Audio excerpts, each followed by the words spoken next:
Good morning प्यारे बच्चों।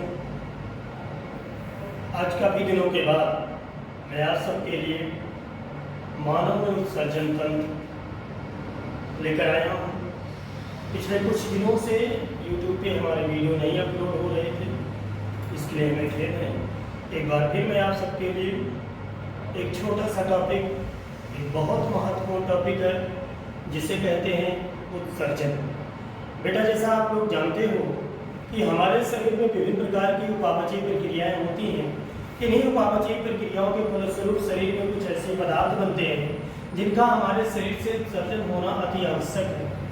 यदि वो हमारे शरीर के अंदर बने रह गए तो निश्चित रूप से वे हमें नुकसान पहुंचा सकते हैं, हमारे शरीर के लिए नुकसानदायक हो सकते हैं। इसलिए समय समय पर हमारा शरीर ऐसे पदार्थों को निकालता रहता है, बहिष्कृत करता रहता है, जिसे हम उत्सर्जन कहते हैं। जैसे हमारे शरीर में बेटा पसीना होता है, पसीना जो है हमारी स्किन के द्वारा बाहर निकल आता है। गर्मी में बहुत सारे पसीना होता है, ये भी उत्सर्जित पदार्थ हुआ। कार्बन डाइऑक्साइड शरीर से बाहर निकलती है, ये भी उत्सर्जित पदार्थ हुआ। ऐसे ही विभिन्न प्रकार के पदार्थ उपापचयी प्रक्रियाओं के फलस्वरूप बनकर शरीर से बाहर आते हैं, इसी को हम कहते हैं उत्सर्जन। मानव उत्सर्जन की बात करें बच्चों, तो मानव उत्सर्जन में देखा जाए तो मानव उत्सर्जन में देखें तो मानव उत्सर्जन का तंत्र, मानव उत्सर्जन तंत्र का चित्र आपके सामने है, जिसमें आप देख रहे हैं कि एक ये है शुद्ध रुधिर को लाने वाला मानव का जो प्रमुख उत्सर्जी अंग है, उसे बेटा हम वृक्क कहते हैं। वृक्क को हम उत्सर्जी अंग कहते हैं और वृक्क की संख्या मानव के अंदर एक जोड़ी होती है। जो हमारी कशेरुक दंड होती है, जो हमारी वर्टिकल कॉलम होती है, दोनों के साइड में एक एक किडनी पाई जाती है, जिसे हिंदी में वृक्क कहते हैं। किडनी में डायलिसिस होती है, इसी को अपवहन क्रिया कहते हैं। और आप देखिए कि शुद्ध रुधिर को लाने वाली एक नलिका होती है, जिसे रेनल धमनी कहते हैं। मानव में, ह्यूमन के अंदर शुद्ध रुधिर को किडनी में लाने वाली जो नलिका होती है, उसे रेनल आर्टरी कहते हैं। यह रेनल आर्टरी दोनों किडनियों में रुधिर को ले जाने का काम करती है और तत्पश्चात वापस रुधिर को ले जाने के लिए लगी होती है, उसे रेनल सिरा कहते हैं, जो वापस रुधिर को ले जाती है। हमारे इस दोनों किडनियों के ऊपर एक अधवृक्क ग्रंथि पाई जाती है, एड्रिनल कॉर्टेक्स कहते हैं। और ये जो अधवृक्क ग्रंथियां होती हैं, इनसे निकलने वाले हार्मोन हमारे शरीर के उपापचयी प्रक्रियाओं में उपयोग में आते हैं। हमारा जो शरीर होता है, वृक्क होता है, प्रत्येक वृक्क से एक छोटी सी नलिका निकली होती है, जो मूत्राशय में आके मिलती है।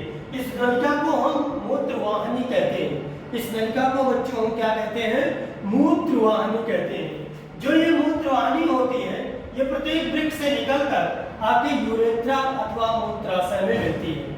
हमेशा जो हमारा अपशिष्ट पदार्थ, जो हमारा लीवर है, लीवर में यूरिया अमोनिया में बदल जाती है और वही अमोनिया रक्त से अपशिष्ट होकर हमारे मूत्राशय में मिलकर इकट्ठा होती रहती है और समय समय ये प्रक्रिया चलती रहती है। और जब हमारा मूत्राशय बराबर मात्रा भर जाता है तो हम जाके मूत्र से मूत्र को बाहर निकाल देते हैं। तो इस प्रकार मानव की उत्सर्जी तंत्र की बात करें तो मानव का उत्सर्जी तंत्र वृक्क, मूत्रवाहिनी, मूत्रवाशय और मूत्र नली के द्वारा, मूत्र मार्ग के द्वारा ये हमारा मूत्र पूरा होता है। अर्थात मानव का उत्सर्जी अंग जो है, ये मानव का उत्सर्जी अंग एक जोड़ी पाया जाता है वृक्क, एक जोड़ी पाई जाती है मूत्रवाहिनी और एक अकेला पाया जाता है मूत्राशय और एक मूत्रमार्ग। इस मूत्रवाहिनी, मूत्राशय, मूत्रमार्ग एवं वृक्क को सम्मिलित कर ले तो हम मानव का एक प्रमुख उत्सर्जी अंग बनता है। अर्थात मनुष्य का जो उत्सर्जन तंत्र होता है, वह मनुष्य का उत्सर्जन तंत्र वृक्क, मूत्रवाहिनी, मूत्राशय और मूत्रमार्ग से मिलकर बनता है।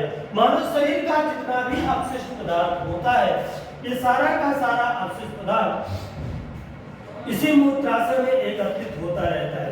यहाँ पे थोड़ा ध्यान देने वाली बात ये है बच्चों कि जो मनुष्य का उत्सर्जी अंग होता है, हम बात करें तो हमारे शरीर में, अगर हम बात करें कि मानव के शरीर में कौन से प्रमुख उत्सर्जी पदार्थ बनते हैं, तो मानव के शरीर में जो प्रमुख उत्सर्जी पदार्थ बनते हैं वो CO2 बनता है और यूरिया बनता है। मनुष्य के शरीर में दो प्रमुख उत्सर्जी पदार्थ बनते हैं, एक होता है CO2 और एक होता है यूरिया। ये जो यूरिया होता है और CO2, यही दोनों मुख्य उत्सर्जी पदार्थ होते हैं और यही मुख्य उत्सर्जी पदार्थ या इसी कहें मुख्य अपशिष्ट पदार्थ होते हैं। क्या कहेंगे? मुख्य अपशिष्ट पदार्थ कहते हैं।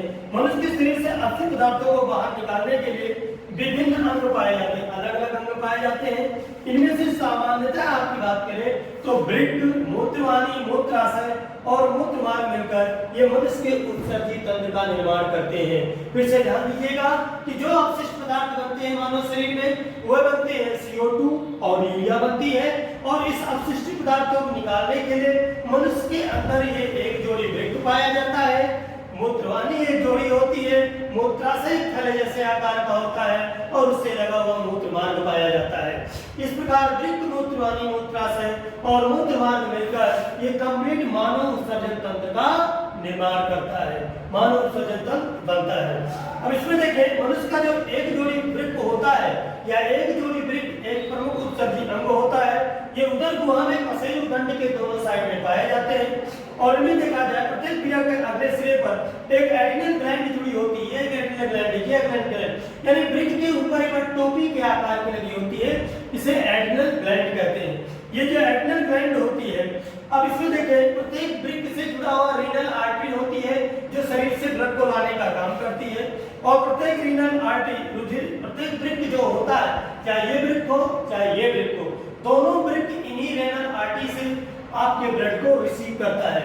ये भी आपका है, ये भी आपकी किडनी है, ये किडनी इन्हीं रेनल आर्टरी के द्वारा, इन्हीं दोनों रेनल आर्टरी के द्वारा क्या प्राप्त करते हैं?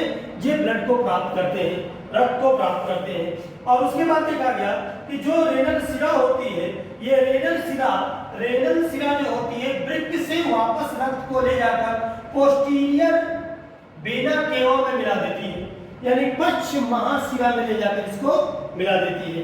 इस प्रकार प्रत्येक वृक्क के भीतरी किनारे पर एक मूत्रवाहिनी है। देखो किनारे से मूत्रवाहिनी लिए जहां से मूत्रवाहिनी निकलती है बच्चों, उसे हम हाइलस कहते हैं। उसे क्या कहेंगे? हाइलस कहेंगे। इस हाइलस से मूत्रवाहिनी निकलकर मूत्राशय में खुलती है और यह मूत्र मार्ग के द्वारा मूत्र जो है इसे बाहर चला जाता है। तो इस तरह बच्चों जो मैंने आपको पढ़ाया मानव का उत्सर्जन अंग पढ़ाया। आज के छोटे से वीडियो के लिए आपको बहुत बहुत